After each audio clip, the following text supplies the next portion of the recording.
guys got follow Zui recently? 哇，最近很火嘞！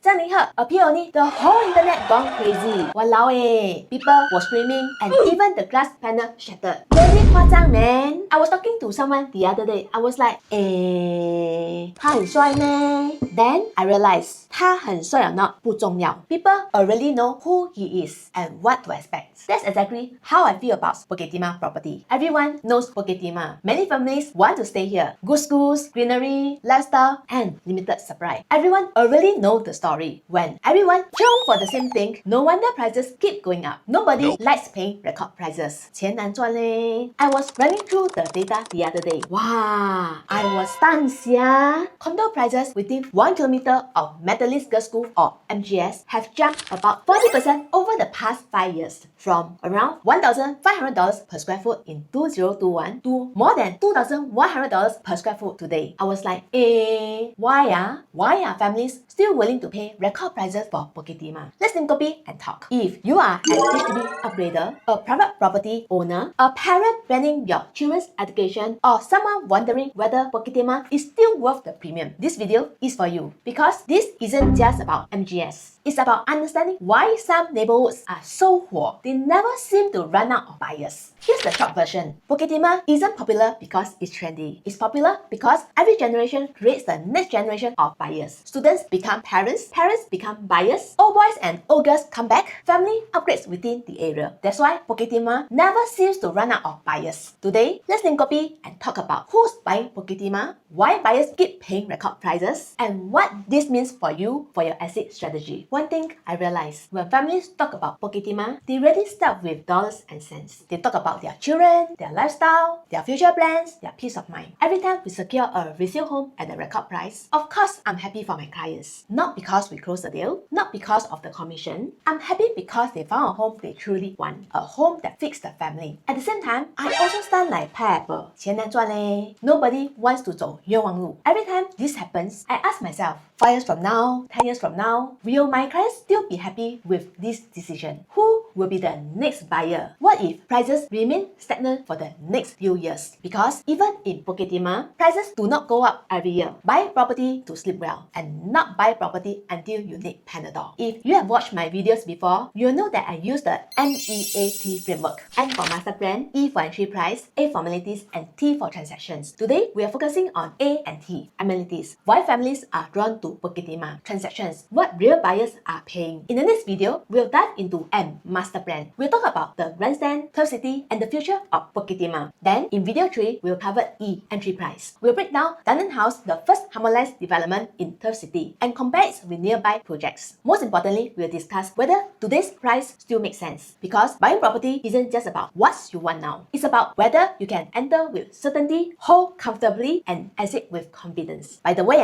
if you have been drinking kopi here for a while already, but haven't subscribed to my channel yet, remember to hit the subscribe button and bell button must on. You won't want to miss the next 2 videos on Turf City and Dunearn House. P1 registration season is coming. You know what that means? Parents all over Singapore start doing their homework. School websites, one map, registration phases, WhatsApp groups. What starts as a school decision can quickly become a property decision. Before you know it, it becomes a family project. Some families move closer to their preferred school. Some rent nearby first. Some start planning years in advance. I've even met parents who started thinking about it before their child was born. That's when the conversation changes. It's no longer about how much is the per square foot. It's about, is this property within 1 kilometer of the school? Thinking about moving into Bukit Timah for school? Not sure whether to buy or rent first? DM me. Let's link copy and see what options make sense for your family so that you won't 走冤枉路. We've seen this happen before. Just look at 100 Palm residences. Many buyers were drawn to the schools nearby, roadside school, Singing Primary. Parents wasn't just buying a home. They were planning for their children's future. Bukit Timah was the same way. School demand doesn't just influence the way people live. It shapes where people buy. Let me share a real crime story. My clients own a 2-bedroom at the venue in Potong Pasir. Their goal was simple. Like many parents, they wanted to stay within 1 kilometer of MGS for P1 registration. At the same time, they needed a bigger home for their growing family. We sat down and worked through their numbers, their finances, their reserve funds, and their holding power. Once they felt comfortable, we sold their unit at a record price. Instead of rushing into a purchase,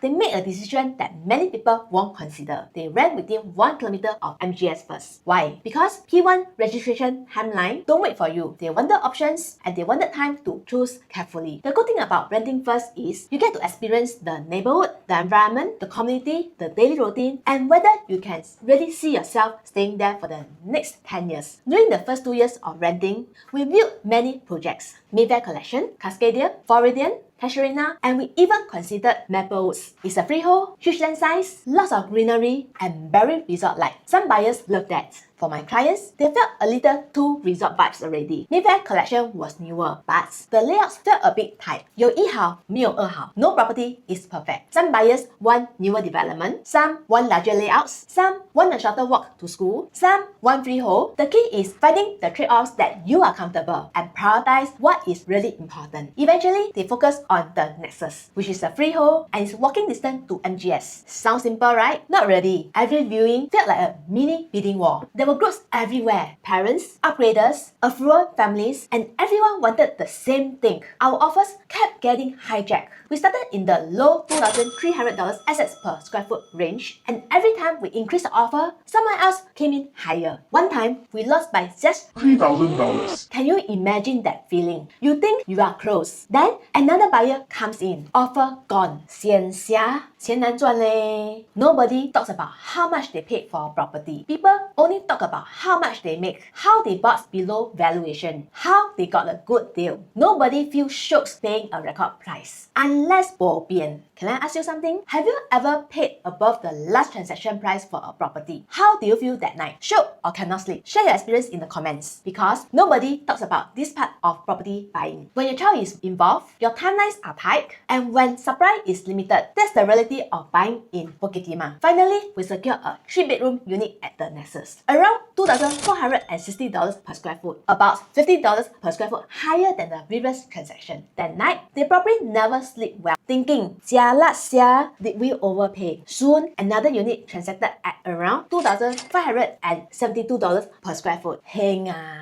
Suddenly, the stress level dropped quite a bit. 我的心里比较好过点. Funny, right? The school never changed, the location never changed, only one thing changed. Somebody else paid a higher price. At least it's a freehold property lah. For my clients, freehold wasn't just about the school. It was also about something which they could hold for the long time. Maybe even pass down to the next generation. For some families, these things matter more than paying the lowest price. Which got me thinking, why are families willing to go through the bidding wars, wait years for the right unit, and pay more just to live here? The answer isn't Nexus. It isn't MGS alone. It's Bukit Timah itself. If my clients are watching this, thank you for your trust and support these years. Thank you for letting us be part of your journey with your family. Really appreciate it. Why does Bukit Timah keep attracting buyers generation after generation? Some neighborhoods need a new MRT line, a new mall, a new transformation story. Bukit Timah doesn't. People already know what they are getting. Good school, greenery, lifestyle, connectivity, and familiarity. For some families, life already revolves around this area. Kakis, enrichment class, the real corridor, Bukit Timah Nature Reserve. After a while, they start asking, why not just stay here? Another reason why prices keep going up, supply doesn't come easily. Many owners bought their homes years ago at a much lower prices. If they sell today, where do they move next? Their replacement home would cost significantly more. There are stamp duties, legal fees, renovation costs, and for some, there's ABSD. Many owners would rather to stay put, especially when they already love the lifestyle there. That's why supply stays tight. When supply is limited and buyers keep coming back, prices tend to keep moving up over time. So who's still buying Bukit Timah? Mention Bukit Timah to most people and you will hear, wow, so expensive ah. Only rich people can buy. Not exactly. Within 2 kilometers of MGS, there are almost 100 condo projects. Old condos, new condos, leasehold, freehold. Different choices for different budgets. Over the past 5 years, more than 6,000 homes already changed hands. An average price around $2,029 per square foot. You see, affluent families, HDB upgraders, tenants turned owners, different life stages, same reason. They want to stay close to good school and enjoy the Bukit Timah lifestyle. Here comes the T T in my MEAT framework, transactions. Guess how much is the highest per square foot achieved within 2 km of MGS? The answer may surprise you. The highest transacted per square foot within 2 km of MGS isn't a freehold project. It's a 5-bedroom unit at the Reserve Residences, a 99-year leasehold development at $3,134 per square foot. Most condos in Bukit Timah are freehold. Yet buyers are still willing to pay record prices for a leasehold property. Why? What are buyers really paying for? Is Bukit Timah really worth that premium? We'll talk about that in video 3 when we discuss about Dunearn House. Because it's not just about freehold versus leasehold. It's about what buyers are really paying. In my MEAT framework, T stands for transactions. Because transactions tell us where people are putting their money. Not sales talk, not marketing hype, just real people making the real decisions with their real money. Before we finish our copy session, let me ask you this. If Bukit Timah is already so popular today, what happens when Turf City changes? Grandstand is gone, Turf City is changing. For the first time in about 40 years, Bukit Timah will welcome public housing again. Up to 20,000 new homes will be introduced over the next few decades. Will this create more opportunities or will it become harder for families to buy here? Let's talk about that in the next video because change is the only constant. I hope you enjoyed today's coffee session. If this conversation helped you to see Bukit Timah a little bit different, share it with somebody who's thinking of buying here. Remember to like and subscribe. Bell button must on. If you are wondering whether Bukit Timah fits your budget or your holding power, hit me up. Gerard and I can link copy and go through your situation step by step. No pressure. We'll see what makes sense for you. See you in the next video. Bye bye.